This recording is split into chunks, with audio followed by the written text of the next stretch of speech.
إن الحمد لله أحمده وأستعينه وأستغفره وأستهديه وأعوذ بالله من شرور أنفسنا ومن سيئات أعمالنا من يهده الله فلا مضل له ومن يضلل فلا هادي له وأشهد أن لا إله إلا الله وحده لا شريك له وأشهد أن محمدا عبده ورسوله صفوة الخلق وخليله اللهم صل وسلم وبارك على عبدك ورسولك محمد وعلى آله وأصحابه وسلم تسليما كثيرا يا أيها الذين آمنوا اتقوا الله حق تقاته ولا تموتن إلا وأنتم مسلمون يا أيها الناس اتقوا ربكم الذي خلقكم من نفس واحدة وخلق منها زوجها وبث منهما رجالا كثيرا ونساء واتقوا الله الذي تساءلون به والأرحام إن الله كان عليكم رقيبا يا أيها الذين آمنوا اتقوا الله وقولوا قولا سديدا يصلح لكم أعمالكم ويغفر لكم ذنوبكم ومن يطع الله ورسوله فقد فاز فوزا عظيما ثم أما بعد.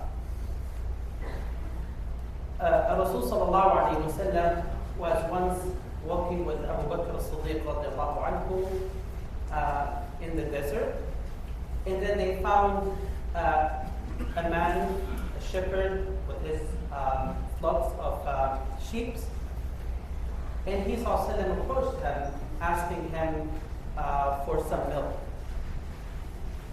This young man said, I'm being trusted on these. I'm only a worker, and I wasn't allowed to give free milk, or even to milk it for feed. So he said, what if we use a sheep that has never been giving, or a goat that has never been milking, like a very young one? So this way, it's as if you didn't do anything. So this young man said, okay, if you are able to do that, then do it. And he sallallahu alayhi wa sallam, with his blessed hand, rubbed on this goat, and it was milking. So he collected some milk, he drank from it, Abu Bakr drank from it, and this young man then drank from it. The young man was not yet Muslim, and he used to work for one of the pillars of the infidels of Makkah, Khutbah. But when he saw this, he was like, I'm sure you guys are special, and I want to learn more about you. And Abu Bakr as-Siddiq and him sallallahu alayhi wa sallam were talking to him, and he sallallahu alayhi wa sallam said, إِنَّكَ غُلَامٌ مُعَلَّمٌ. Verily, you are a well-educated young man, which means that with the trust that we have seen with you, and the trust that we have seen in you, we believe that you already have the credentials to become an educated person, and who will have, inshallah, a bright future. So this young man was Abdullah ibn Mas'ud, radiallahu anhu ardah. And he was among the very first and early people to accept Islam and become part of the companions of him sallallahu alayhi wa sallam. Abdullah ibn Mas'ud was one of the biggest and most well-known scholars in Quran. In fact, the Rasul sallallahu alayhi wa sallam said about him in a hadith that was reported in Muslim Imam Ahmad, من أحب أن يقرأ القرآن غضا كما أنزل فليقرأه على قراءة ابن أم عبد. Whoever would like to recite Quran the way it was revealed, just as fresh as it was revealed, then let him follow the recitation of Abdullah ibn Mas'ud, which he used to be referenced as Ibn Abd. Abdullah ibn Mas'ud radiallahu anhu had a lot of stories in his life that we keep about him and we talk about him. So one thing that I wanted to mention here, which actually is the main topic of this khutbah, which is how those people have made a self-discipline to themselves that made them to be who they were. In other words, that they worked on themselves rather than they waited for others to educate them, rather than they waited for others to teach them, or to monitor them, or to track them. They have their own discipline to themselves. They worked very hard on themselves, and they became so bright and so great in this history of Islam. So Abdullah ibn Mas'ud radiallahu anhu was among the very early people to accept Islam, and during that time they used to secretly meet in a house in order to learn about Quran and wait for Rasulullah to meet with him and learn more about the teachings of this religion.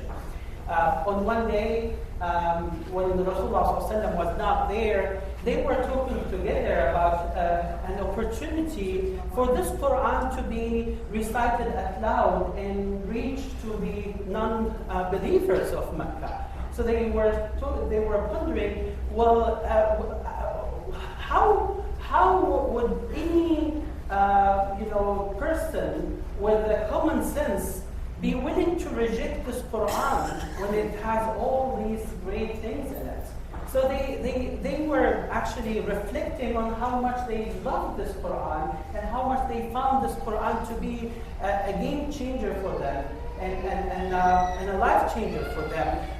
So much so that they thought that no one would ever be willing to reject that, only if they were to know about it.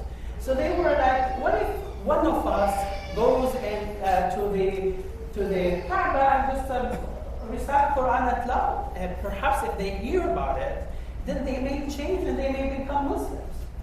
And Abdullah ibn Mas'ud heard this, and he was willing to actually first volunteer for this.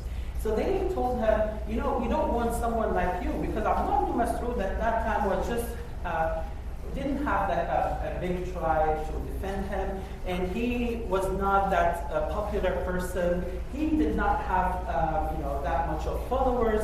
He was just any person. In fact, he was even lower than that because he was just working as a laborer. But then he insisted that he wanted to be the very first person in the history of Islam to recite Quran out loud and let others hear about Quran. And subhanAllah, after he insisted, he went to the Kaaba, and in front of a group of those big names of Mecca, like Abu Lahab, Abu Jahl, and Uqba ibn Abu Mu'ayth, his master actually, and others, he started to recite Surah Al-Rahman. Bismillah ar-Rahman ar-Rahim. Ar-Rahman allama al-Quran, khalaqa al-insan, allamahu al-Bayan. And as he was reciting this, those infidels felt so irritated. How could he even dare to do this? This young man who's low status, nothing, and he dares to come and recite this thing that we hate to death in front of us, out loud, in front of Mecca, in front of Kaaba. So they actually gathered against him and they started to beat him until he was almost dying, and then they left him. After they left him, the companions who were in that house, planning for this, came to aid him, or first aid him, and they found him to be, alhamdulillah, recovering. So they said, well, that was exactly what we were worried about, or what we were concerned about to happen. We thought this would happen. And he, radiallahu anhu, said, Wallahi, law shi'tum la'ataytukum biha min al-ghad. Well, I swear by Allah that if Allah wills, I will do the same thing the next day. That was one thing that he did on his own. He didn't wait to hear from Rasulullah. He didn't wait for permission. He wasn't really pushed to do it. In fact, everyone was against this idea because he didn't have people to support him. But that was some self-discipline that he had with Allah. And in fact, he excelled in the knowledge of Quran in a way that he used to sit with Rasulullah as much as possible, to the extent that he himself said, Wallahi, أخذت من رسول الله صلى الله عليه وسلم 70 surah لا ينازعني فيها أحد. That I swear by Allah that I have taken the knowledge of 70 surahs in the Quran that no one else was able to achieve the same thing. And in fact, he said in another hadith that I swear by Allah that there is not a single ayah in the Quran except that I know when it was revealed, where it was revealed, and the context that happens within that revelation. So, until he became the person who we know about him. But now listen to how he sallallahu alayhi wasallam described him. In addition to that privileged statement that he sallallahu alayhi wasallam made on him, that if someone wants to recite Quran the way it was revealed, like very grainy, very original, then let him recite it according to the recitation of Abdullah ibn Mas'ud. In addition to that, there was this one incident that actually Abdullah ibn Mas'ud never thought that it may happen. He was with a number of companions, and Abdullah ibn Mas'ud was among them. And he who wanted to bring some pieces of wood to the gathering. So he went to a hill, and he was trying to collect some of these woods. And as he was there, it was a windy day, and his legs were exposed. Abdullah ibn Mas'ud, just for your information, was very skinny and very short. Very skinny and very short. So the Sahaba, the group of Sahaba, were actually looking at him as he was on top of that hill. And when the wind came, it exposed his legs. So they were, the Sahaba were surprised to see those very, very tiny legs of him. And he was watching this. And that's when he said, and listen to that, listen carefully to the statement, because this statement is like, is a witness for him that he would be proud for in the day of judgment. He said, أَتَعْجَبُونَ مِنْ دِقَّةِ سَاقَيْنِ. Are you surprised at how tiny his legs are? وَاللَّهِ لَهُ مَا عِنْدَ اللَّهِ أَثْقَلُ مِنْ جَبَلِ أُحُدٍ. I swear by Allah that in the sight of Allah, those two tiny legs that you are surprised at are heaviest in his scale, subhanahu wa ta'ala, than the whole mountain of Uhud. And he gave his blessing and word of his blessings to this man until he sallallahu alayhi wa sallam passed away.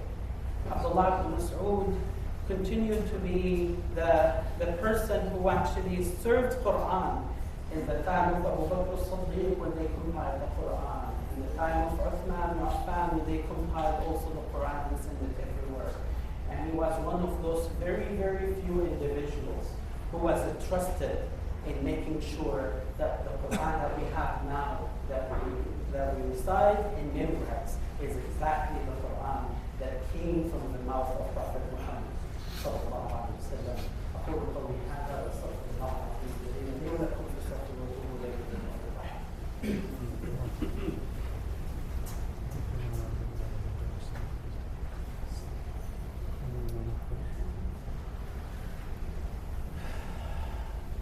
الحمد لله على إحسانه والشكر له على توفيقه وامتنانه وأشهد أن لا إله إلا الله عظيم شانه وأشهد أن محمدا عبده ورسوله الداعي إلى رضوانه صلوات ربي وسلامه عليه. Brothers and sisters, I want to be very clear about one thought that always comes to my mind. And in fact, I found that many people share the same thought. Whenever we talk about Sahaba, something gets to our minds that those people lived in a very special circumstance, very special environment. They had Rasulullah ﷺ in front of them, and that would make them to be who they were.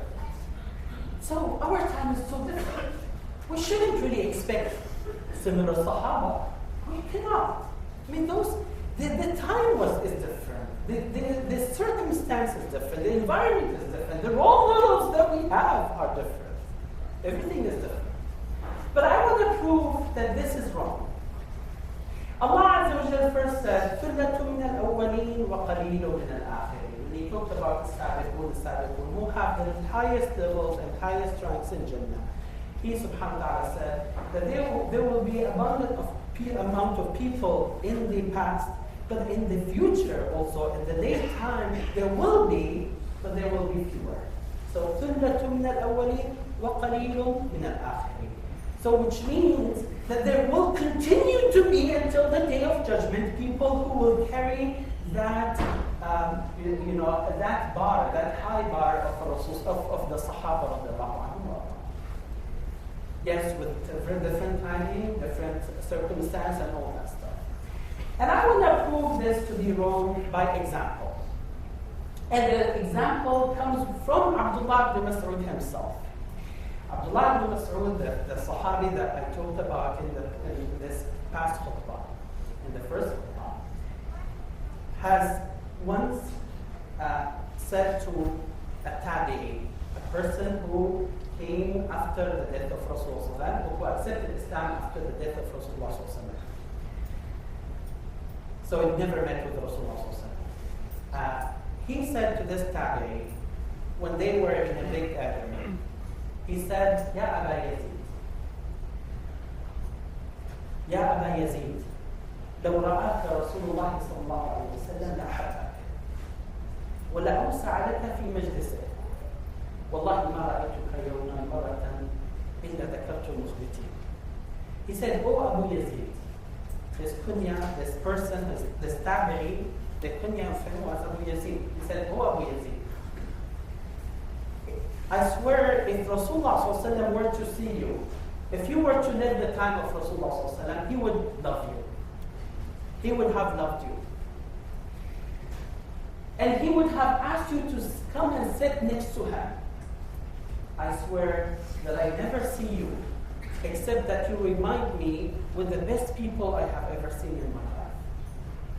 Al-Mukhbitin, those who spend all their time, thanking Allah Azza wa Jal and reflecting on the bounties of Allah Azza wa Jal.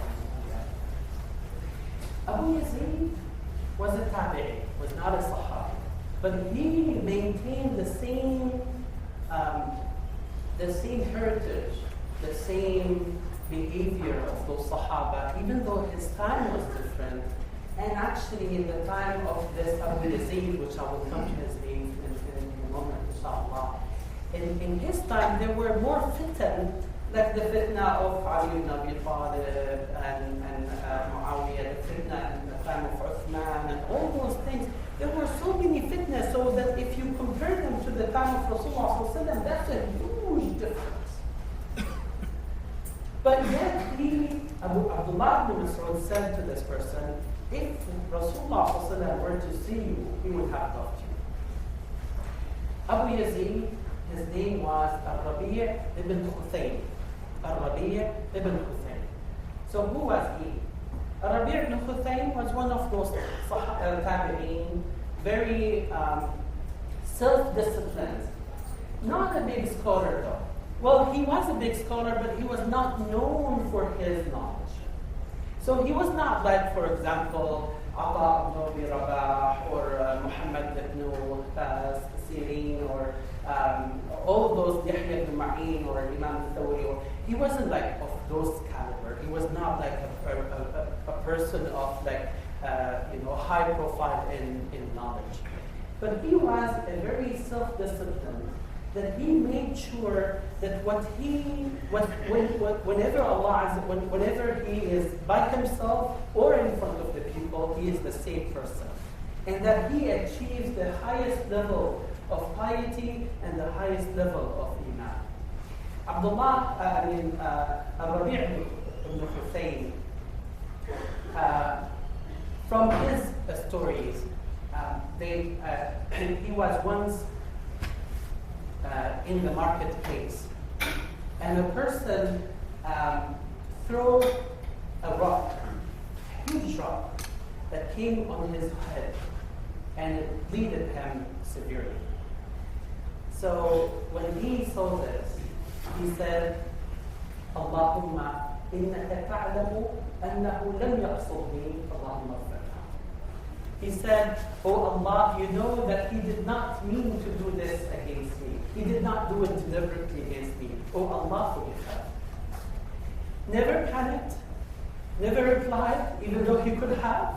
He could have at least said, oh my God, why do you throw it? But he was like making dua to Allah Azza wa Jal for her.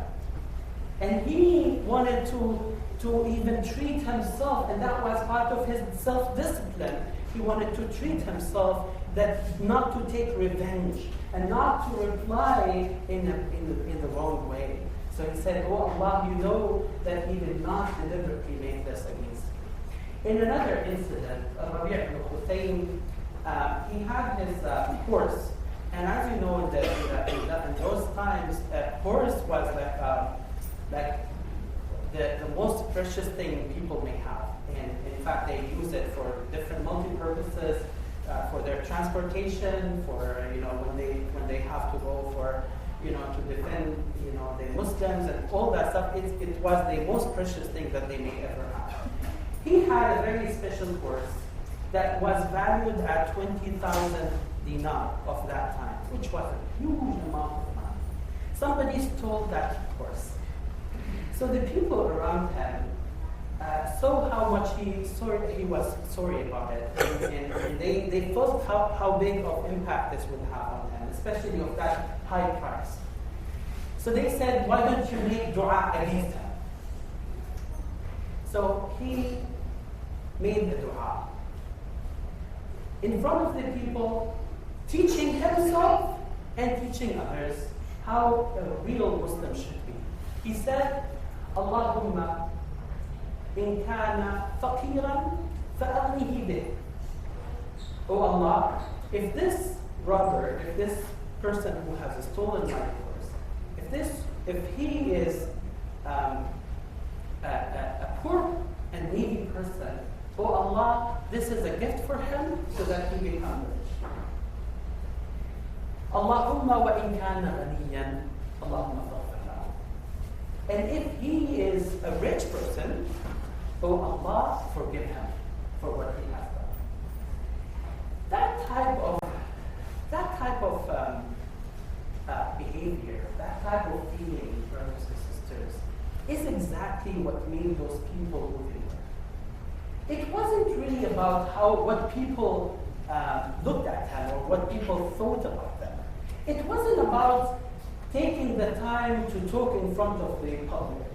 It wasn't about growing, a beard, although they were all having beards. But it wasn't about just showing a profile or showing something, in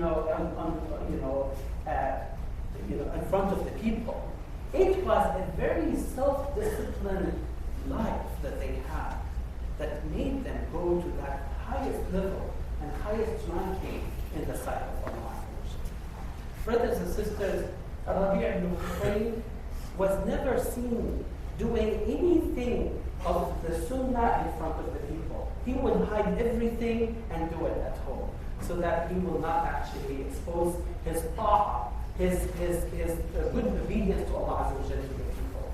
In fact, one time, a person came and found him in the masjid reciting Quran. He immediately took that mushaf and hid it and pretended that he was praying with his thawb or his address, so that people will not just praise him for something. Brothers and sisters, I want to give just an example to augment this idea. Imam Abu Hanifa, Imam Abu Hanifa, who doesn't know Imam Abu Hanifa? Imam Abu Hanifa was once in the marketplace, and he heard people talking, and they were talking about him. They didn't know his look, but they knew about his name. So one of them was telling the others, did you know that Abu Hanifa never stops praying at night? He is always making night prayers. And when Abu Hanifa heard this, he was like, I swear by Allah that I will never stop this from now on. I don't want people to praise me with something that is not true in me. That type of mentality, that type of behavior, that type of feeling is exactly what made those people very weak. Brothers and sisters, nowadays, people like to be praised for way better than what they are in reality. People are very easy or very excellent at showing the best of their attitude when they are in front of people. But when they go back home or when they are by themselves, they are totally different people. That's why Rasul sallallahu alayhi wa sallam has made a statement. He said, خيركم لأهله وأنا خيركم لأهلي. That the best among you are those who treat their wives or their spouses the best.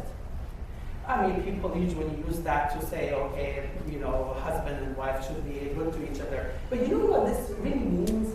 It implicitly means that you should not just show people in the public your great attitude and great manners. It has to be with you 24/7.